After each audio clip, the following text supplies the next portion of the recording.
In the Garden of Paradise, after Adam and Eve had eaten the forbidden fruit, they alienated themselves from God and were expelled from the garden. One day, Adam came across the motionless body of his son Abel.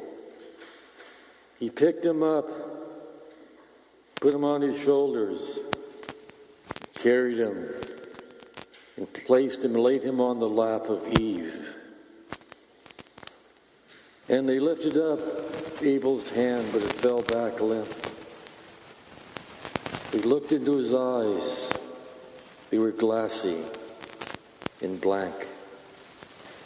He did not respond. They wondered what had happened. They experienced death for the first time. Not only death of a human, but the death of their son. And they realized that their other son had murdered him. But it's all going to come to this. We did not know that when we ate the forbidden fruit, that such an action would put into practice terrible things. The centuries go by, and more innocent individuals are murdered. We enter into the modern era with modern warfare. And now we have mass murders of innocent people. And as the centuries whirl around, as the planets go around the sun,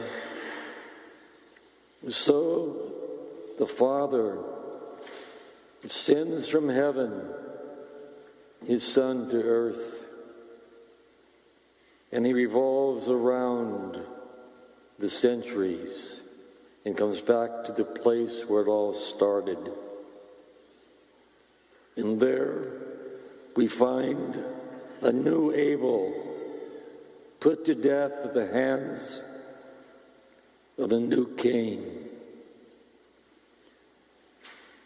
What is all going to come to this? Jesus poured forth to humankind wisdom, miracles, pardon, peace. It seems that it did not make any difference.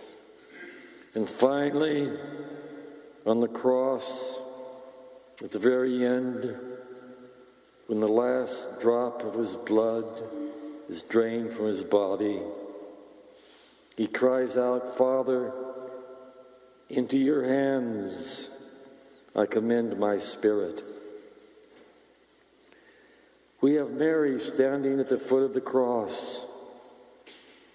She also is like the new Eve, and the new Adam is placed into her lap.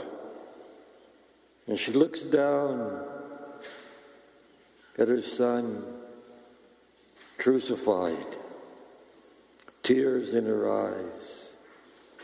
She looks at his eyes now that have been closed and darkened, and she remembers at Bethlehem when the eyes of her infant looked up at her. She also looks down at his crown of thorns around his head. And she remembers the head of the infant Jesus that she held close to her near the crib. Now she's holding the crucified body. She also looks down and sees the nails riveted in his feet, the marks. And she remembers the little feet of the infant as they place their gold, frankincense, and myrrh. We wonder what has happened. Oh, Mary, Calvary is not Bethlehem. Calvary is not the birth, it's the death. Calvary is not the companionship of shepherds and kings, it's the common death of thieves. Yes, Calvary is not the crib at all, it's Golgotha. But what did really happen between Bethlehem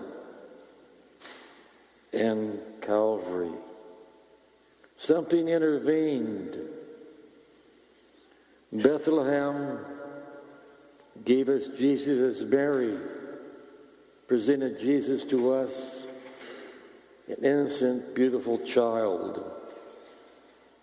But Calvary is Jesus as we returned him to Mary, crucified.